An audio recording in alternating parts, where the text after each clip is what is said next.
Hello everyone, स्वागत है आपका हमारे यूट्यूब चैनल द गुरुकुल मंत्रा में। फ्रेंड्स, आज हम हिंदी के टॉप 25 क्वेश्चन को डिस्कस करेंगे। ठीक है, इससे पहले हमने पार्ट वन में शुरू के 25 क्वेश्चन को डिस्कस कर लिया है। ठीक है, और आज हम लास्ट 25 क्वेश्चन को डिस्कस करेंगे।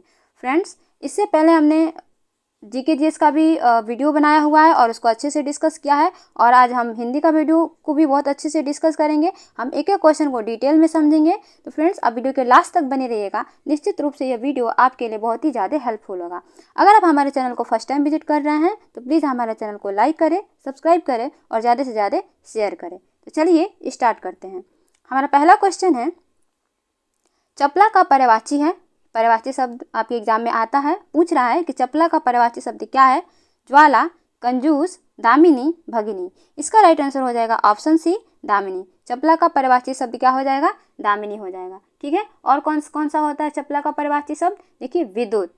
ठीक है, विद्युत हो जाएगा। ठीक है, बिजली हो जाएगा। ठीक है, तड़ित हो जाएगा। ये सब क्या है? ये चपला का पर्यायवाची शब्द है।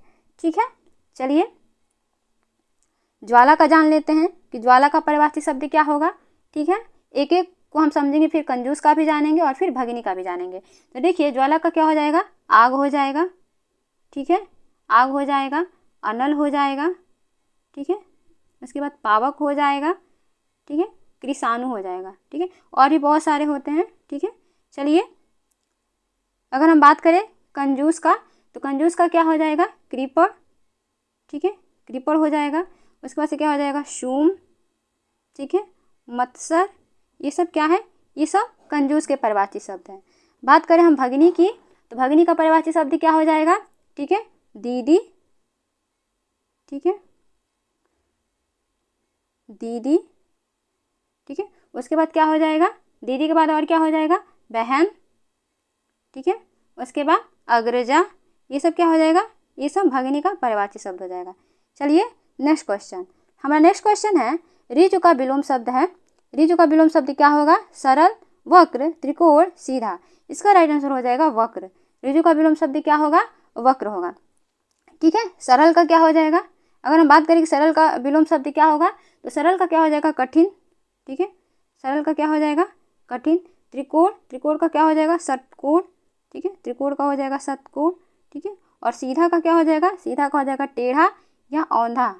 ठीक है, टेढ़ा या औंधा। चलिए, आपके ऑप्शन में जो भी दिया रहेगा आप उसे सही करिएगा। चलिए नेक्स्ट क्वेश्चन। हमारा नेक्स्ट क्वेश्चन है, रात में विचरण करने वाले को क्या बोला जाता है? ठीक है, जो रात में विचरण करते हैं उनको क्या बोला जाता है?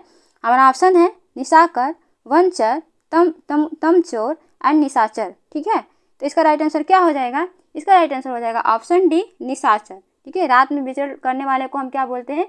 निशाचर बोलते हैं। ठीक है, अच्छा, निशा करने वाले को क्या बोलते हैं? हम निशाकर बोलते हैं। ठीक है, निशा करने वाले को क्या बोलते हैं? निशाकर बोलते हैं। और वन में विचरण करने वाले को क्या बोलते हैं? वंचर बोलते हैं। चलिए नेक्स्ट क्वेश्चन। हमारा नेक्स्ट क्वेश्चन है, पाषाण शब्द है तत्सम, तद्भव, देशज, विदेशज। इसका राइट आंसर क्या हो जाएगा? ऑप्शन ए, जो पाषाण है वह किस प्रकार का शब्द है? तो ये तत्सम शब्द है। ठीक है, तत्सम शब्द क्या होते हैं? ये संस्कृत के शब्द होते हैं। ठीक है, चलिए नेक्स्ट क्वेश्चन। हमारा नेक्स्ट क्वेश्चन है, अवसर का लाभ उठाना मुहावरे का सही अर्थ क्या होगा? फूले न समाना, आकाश पाताल एक करना, बहती गंगा में हाथ धोना, अंगारों पर पैर रखना। इसका राइट आंसर हो जाएगा बहती गंगा में हाथ धोना। एक्चुअली में ये मुहावरा है। ठीक है, बहती गंगा में हाथ धोना, और इसका अर्थ होता है अवसर का लाभ उठाना। ठीक है, यहाँ पे थोड़ा उल्टा दे दिया है। बहती गंगा में हाथ धोना ये मुहावरा है और इसका अर्थ होता है अवसर का लाभ उठाना। ठीक है, चलिए फूले ना समाना, एक एक को देख लेते हैं। फूले न समाना का अर्थ क्या होता है? बहुत ज़्यादा प्रसन्न होना। ठीक है, आकाश पाताल एक करने का मतलब क्या होता है? इसका अर्थ क्या हो जाएगा? बहुत ज़्यादा मेहनत करना, बहुत ही ज़्यादा प्रयत्न करना। ठीक है, और अंगारों पर पैर रखना। ठीक है, तो जोखिम भरा कार्य करना। चलिए नेक्स्ट क्वेश्चन। हमारा नेक्स्ट क्वेश्चन है, वीर रस का अस्थायी भाव क्या हो जाएगा? शोक, रति, उत्साह, ग्लानि। इसका राइट आंसर हो जाएगा उत्साह। जो वीर रस का अस्थायी भाव होता है वह क्या होता है? तो उत्साह होता है। बात करें हम शोक, शोक किसका अस्थायी भाव है? तो करुण रस का है। ठीक है, रति किसका है? तो श्रृंगार रस का है, श्रृंगार रस का है। ठीक है, और ग्लानि किसका है? तो विभत्स रस का है। ठीक है, विभत्स रस का अस्थायी भाव क्या होता है? ग्लानि होता है। रसों की संख्या हमने कितनी बताई है? कितना होता है? 9 होता है, और अस्थायी भाव भी कितने होते हैं? 9 होते हैं। चलिए नेक्स्ट क्वेश्चन। हमारा नेक्स्ट क्वेश्चन है, पृथ्वीराज की आंखें किस विधा की रचना है? ठीक है, हमारा ऑप्शन है नाटक, कहानी, उपन्यास, एकांकी। ठीक है, इसका राइट आंसर क्या हो जाएगा? जो पृथ्वीराज की आंखें हैं वह क्या है, पूछ रहा है कि यह क्या है, तो पृथ्वीराज की जो आंखें यह एक एकांकी है। ठीक है, इसका राइट आंसर क्या हो जाएगा? ऑप्शन डी एकांकी है। और इसको किसने लिखा है? तो राम कुमार वर्मा ने लिखा है, राम कुमार वर्मा। चलिए नेक्स्ट क्वेश्चन, हमारा नेक्स्ट क्वेश्चन है भावुक शब्द उदाहरण है। ठीक है, भावुक शब्द उदाहरण है, हमारा ऑप्शन है दीर्घ स्वर संधि, गुण स्वर संधि, वृद्ध स्वर संधि, अयाधि स्वर संधि। ठीक है, तो जो भावुक है वह किस संधि का उदाहरण है? इसका राइट आंसर हो जाएगा ऑप्शन डी अयाधि स्वर संधि। ठीक है, थोड़ा इसको और हम छोटा करते हैं, अयाधि स्वर संधि। ठीक है, भावुक शब्द किस संधि का उदाहरण है? अयाधि स्वर संधि। ठीक है, अगर इसका हम संधि विच्छेद करें तो क्या हो जाएगा? भौ धन अक। ठीक है, क्या हो जाएगा? भावुक। चलिए नेक्स्ट क्वेश्चन, हमारा नेक्स्ट क्वेश्चन है, देखिए भावुक का हो जाएगा, सॉरी भाव, ठीक है, और धन उक हो जाएगा, मैंने गलती से अक लिख दिया। चलिए नेक्स्ट क्वेश्चन, हमारा नेक्स्ट क्वेश्चन है तुमने कैसा शब्द है? हमारा ऑप्शन है मध्यम पुरुष, अन्य पुरुष, उत्तम पुरुष, प्रथम पुरुष। ठीक है, तो तुमने कैसा शब्द है? तो तुमने जो है वह कैसा शब्द है? यह प्रथम पुरुष है। ठीक है, तुमने कैसा शब्द है? एक सेकेंड, तुमने कैसा शब्द है? तो यह मध्यम पुरुष है। ठीक है, तुमने कैसा शब्द है? तो यह मध्यम पुरुष है। देखिए 3 प्रकार के पुरुष बताए गए हैं। ठीक है, प्रथम पुरुष होता है, उसके बाद से क्या होता है? मध्यम पुरुष होता है और अन्य पुरुष होता है। ठीक है, तो देखिए प्रथम पुरुष में कौन सा होता है? मैं और हम, मतलब हम जब खुद की बात करते हैं तो हम क्या बोलते हैं? हम अपने बारे में बात करते हैं तो प्रथम पुरुष। मध्यम पुरुष, मध्यम पुरुष में क्या हो जाएगा? तुम, तुमने, ठीक है, आप, ये सब क्या है? ये सब तुमने, आप, ये सब है आपका मध्यम पुरुष। और अन्य पुरुष, अगर हम अन्य पुरुष की बात करें तो क्या हो जाएगा? वह हो जाएगा। ठीक है, वह हो जाएगा। ये सब क्या है? ये सब अन्य पुरुष है। ठीक है, चलिए नेक्स्ट क्वेश्चन, हमारा नेक्स्ट क्वेश्चन है प्रिय प्रवास किसकी रचना है? प्रिय प्रवास किसकी रचना है? ठीक है, हमारा ऑप्शन है भारतेंदु हरिचंद, अयोध्या सिंह उपाध्याय हरिऔध, महावीर प्रसाद द्विवेदी, जयशंकर प्रसाद। ठीक है, तो आपको बताना है कि जो प्रिय प्रवास है वह किसकी रचना है। ठीक है, तो इसका राइट आंसर हो जाएगा ऑप्शन बी अयोध्या सिंह हरिऔध। ठीक है, अयोध्या सिंह हरिऔध।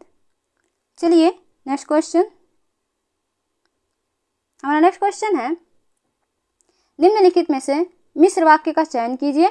हमारा ऑप्शन है लड़के ने अपना दोष मान लिया, मैं चाहता हूँ और मैं कार्य करूँगा, जब अनीता गाएगी तब सुजाता नाचेगी, अरे वह उत्तीर्ण हो गया। तो आपको बताना है कि इसमें से मिश्र वाक्य कौन सा। मैंने आपको बताया था कि सरल वाक्य किसको कहते हैं, मिश्र वाक्य किसको कहते हैं और संयुक्त वाक्य किसको कहते हैं, यानी तीनों को बताया हुआ है।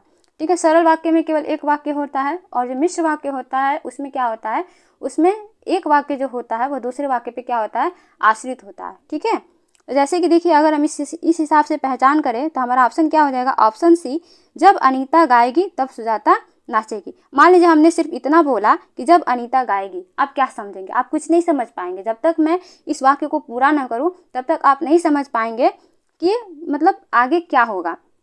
तो जब अनीता गाएगी तब सुजाता नाचेगी, यानी कि जब तब। ठीक है, तो यहाँ पे क्या हो जाएगा? मिश्रित वाक्य हो जाएगा, मिश्र वाक्य हो जाएगा। और फिर मैंने एक और बताया था जो और सो। ठीक है, ये भी होता है, जैसे मैंने बताया था जो सोया सो खोया, तो ये किस प्रकार का वाक्य है? तो ये भी एक मिश्र वाक्य है। ठीक है, मैं चाहता हूँ और मैं कार्य करूँगा, यहाँ पे क्या है? यहाँ पे संयुक्त वाक्य है। ठीक है, क्योंकि यहाँ पे और से दो वाक्यों को क्या हो गया? और से दोनों वाक्यों को क्या किया गया है? आपस में जोड़ा गया है। चलिए नेक्स्ट क्वेश्चन, हमारा नेक्स्ट क्वेश्चन है अंजलि बहुत थोड़ा भोजन करती है, वाक्य में क्रिया विशेषण है, हमको क्रिया विशेषण बताना है। क्रिया विशेषण क्या होता है? जो क्रिया की विशेषता बताए उसे हम क्रिया विशेषण कहते हैं। ठीक है, हमारा ऑप्शन है अंजलि बहुत भोजन करती है। हमारा राइट आंसर हो जाएगा ऑप्शन बी बहुत। ठीक है, जो क्रिया विशेषण है वह क्या है? बहुत है। क्या बता रहा है? कि अंजलि बहुत थोड़ा भोजन करती है। भोजन करती है क्या हो गया? क्रिया हो गया।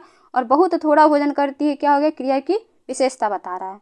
चलिए नेक्स्ट क्वेश्चन, खंड काव्य में किसका वर्णन होता है? हमारा ऑप्शन है मानव जीवन के एक भाग का चित्रण, मानव जीवन के सूक्ष्म पक्ष का चित्रण, मानवेत्तर जीवन के संपूर्ण पक्ष का चित्रण, मानव जीवन के बृहद एवं व्यापक पक्ष का चित्रण। तो खंड काव्य में किसका वर्णन किया जाता है? ठीक है, तो खंड काव्य का इसका राइट आंसर क्या हो जाएगा? ऑप्शन है, मानव जीवन के एक भाग का चित्रण किया जाता है खंड काव्य में। ठीक है, जैसे आपने पढ़ा होगा करखंड काव्य। ठीक है, चलिए नेक्स्ट क्वेश्चन। हमारा नेक्स्ट क्वेश्चन है 99 के फेर में पढ़ना मुहावरे का अर्थ है। हमारा ऑप्शन है किसी कार्य को पूरा न करना, वास्तविकता से भिन्न स्थिति, अनुभवहीन होना, धन संग्रह की चिंता में पड़ना। ठीक है, इसका राइट आंसर क्या हो जाएगा? इसका राइट आंसर हो जाएगा ऑप्शन डी, धन संग्रह की चिंता में पड़ना। 99 के फेर में पढ़ना, धन संग्रह की चिंता में पड़ना। चलिए नेक्स्ट क्वेश्चन। हमारा नेक्स्ट क्वेश्चन है विशेषण जिसकी विशेषता बताता है वह क्या कहलाता है? हमारा ऑप्शन है विशेष्य, प्रविशेषण, परिमाणवाचक विशेषण, सार्वनामिक विशेषण। ठीक है, तो विशेषण जिसकी विशेषता बताता है वह क्या कहलाता है? इसका राइट आंसर हो जाएगा ऑप्शन ए, विशेष्य। ठीक है, जब विशेषण किसी की क्या करता है? विशेषता बताता है, जिसकी विशेषता बताता है उसको हम क्या बोलते हैं? विशेष्य बोलते हैं। जैसे मान लीजिए हमने एक उदाहरण, हम इसको थोड़ा एक उदाहरण समझ लेते हैं। अर्जुन बहुत तेज दौड़ता है। मान लीजिए हमने लिखा अर्जुन बहुत तेज दौड़ता है। यहाँ पे किसकी विशेषता बताई जा रही है? यहाँ पे अर्जुन की विशेषता बताई जा रही है। कौन तेज दौड़ता है? तो अर्जुन बहुत तेज दौड़ता है। तो अर्जुन क्या हो गया? यहाँ पे विशेष्य हो गया। ठीक है, अर्जुन क्या हो गया? विशेष्य हो गया। तो विशेषण जिसकी विशेषता बताता है उसको हम विशेष्य बोलते हैं। चलिए नेक्स्ट क्वेश्चन। हमारा नेक्स्ट क्वेश्चन है उद्दत का विलोम शब्द है। हमारा ऑप्शन है विनय, अवनति, अनुदार, विनीत। इसका राइट आंसर हो जाएगा ऑप्शन डी। ठीक है, विनीत। ठीक है, उद्दत का विलोम शब्द क्या हो जाएगा? विनीत हो जाएगा। चलिए नेक्स्ट क्वेश्चन। चलिए अगर हम विनय की बात करें, विनय का थोड़ा देख लेते हैं एक एक को। अगर हम विनय की बात करें तो विनय का विलोम शब्द क्या हो जाएगा? विनय का विलोम शब्द हो जाएगा अविनय। क्या हो जाएगा? अविनय। ठीक है, अविनय। ठीक है, अच्छा अवनति का विलोम शब्द क्या हो जाएगा? उन्नति हो जाएगा। ठीक है, क्या हो जाएगा? उन्नति हो जाएगा। ये 9 है। ठीक है, उन्नति हो जाएगा। ठीक है, अच्छा अनुदार का, तो अनुदार का हो जाएगा उदार। चलिए नेक्स्ट क्वेश्चन। हमारा नेक्स्ट क्वेश्चन है छमाही में कौन सा समास है? हमारा ऑप्शन है अव्ययी भाव समास, द्विगु समास, द्वंद्व समास, तत्पुरुष समास। ठीक है, तो छमाही में कौन सा समास है? तो छमाही में द्विगु समास है। ठीक है, जिस समासिक पद में क्या होता है? पहला जो पद होता है अगर वह संख्यावाची होता है तो वहाँ पे कौन सा समास होता है? छमाही। वहाँ पे कौन सा समास होता है? सॉरी, द्विगु समास होता है। ठीक है, जिस समासिक पद में पहला पद क्या हो? संख्यावाची हो, वहाँ पे कौन सा समास होता है? वहाँ पे द्विगु समास होता है। ठीक है, अगर द्विगु समास का एक आध और उदाहरण देखें, ठीक है, तो क्या हो जाएगा? जैसे मान लीजिए शताब्दी हो गया, पंचवटी हो गया। ठीक है, ये सब क्या है? ये सब जैसे नवग्रह हो गया, ये सब क्या है? ये सब है द्विगु समास। ठीक है, क्योंकि इसमें देखिए पहला पद क्या है? संख्यावाची, जैसे सत हो गया, ठीक है, पंच हो गया, नव हो गया, ये सब क्या है? ये सब संख्या को दिखा रहे हैं। और छमाही में 6 हो गया। ठीक है, 6 माहों का समाहार। चलिए नेक्स्ट क्वेश्चन। हमारा नेक्स्ट क्वेश्चन है समुद्र में लगने वाली आग के लिए एक शब्द क्या होगा? समुद्र में लगने वाली आग के लिए एक शब्द क्या होगा? हमारा ऑप्शन है जठराग्नि, दावाग्नि, बड़वाग्नि, वनाग्नि। ठीक है, तो इसका राइट आंसर हो जाएगा ऑप्शन सी। ठीक है, बड़वाग्नि। समुद्र में लगने वाली आग को क्या बोलते हैं? बड़वाग्नि बोलते हैं। ठीक है, दावाग्नि किसको बोलते हैं? जो जब जंगल में आग लगता है उसको दावाग्नि बोलते हैं। ठीक है, वनाग्नि, वन में लगने वाले आग को क्या कहते हैं? वनाग्नि बोलते हैं। और पेट की आग को क्या बोलते हैं? जठराग्नि बोलते हैं। चलिए, जठर रस पाया जाता है ना। चलिए नेक्स्ट क्वेश्चन। हमारा नेक्स्ट क्वेश्चन है भाव और मनोविकार किसकी रचना है? हमारा ऑप्शन है अज्ञेय, रामचंद्र शुक्ल, नगेंद्र, महादेवी वर्मा। भाव और मनोविकार किसकी रचना है? ठीक है, आपको बताना है। इसका राइट आंसर हो जाएगा ऑप्शन बी, रामचंद्र शुक्ल। भाव और मनोविकार किसकी रचना है? तो रामचंद्र शुक्ल की रचना है। ठीक है, और इनकी रचना कौन कौन सी है थोड़ा जान लेते हैं। देखिए रामचंद्र शुक्ल की रचनाएं कौन कौन सी हैं? देखिए चिंतामणि, बहुत बार पूछा गया है, चिंतामणि। ठीक है, ये किसकी रचना है? तो रामचंद्र शुक्ल की रचना है। फिर है उसने कहा था, ये भी कई बार पूछा गया है। ठीक है, उसने कहा था। फिर है रस मीमांसा, ये बहुत बार पूछा गया है। चलिए नेक्स्ट क्वेश्चन। और नेक्स्ट क्वेश्चन है काव्य की शोभा कारक धर्म किसे माना जाता है? हमारा ऑप्शन है रस, छंद, अलंकार, शब्द शक्ति। इसका राइट आंसर हो जाएगा अलंकार। ठीक है, इसमें थोड़ा अलग तरीके से पूछा गया है। कभी कभी ऐसे भी पूछता है कि काव्य की शोभा बढ़ाने वाले तत्वों को क्या कहते हैं, तो काव्य की शोभा बढ़ाने वाले तत्वों को अलंकार कहते हैं। ठीक है, चलिए नेक्स्ट क्वेश्चन। हमारा नेक्स्ट क्वेश्चन है वेधशाला शब्द है, वेधशाला कैसा शब्द है? हमारा ऑप्शन है योग रूढ़, यौगिक, रूढ़, अयौगिक। ठीक है, तो आपको बताना है कि जो वेधशाला है वो कैसा शब्द है। ठीक है, तो जो वेधशाला है वह यौगिक शब्द है, क्योंकि वेधशाला दो शब्दों के मिलने से बना है, वैध प्लस शाला। ठीक है, इसमें दो शब्द हैं, वैध प्लस शाला। चलिए नेक्स्ट क्वेश्चन। हमारा नेक्स्ट क्वेश्चन है प्रबंध काव्य के कुल कितने भेद बताए गए हैं? हमारा ऑप्शन है 2, 3, 4 और 5। ठीक है, जो प्रबंध काव्य है उसके कुल कितने भेद बताए गए हैं? इसका राइट आंसर हो जाएगा ऑप्शन ए 2। जो प्रबंध काव्य हैं इसके 2 भेद बताए गए हैं। कौन सा होता है? एक होता है महाकाव्य, ठीक है, एक होता है महाकाव्य,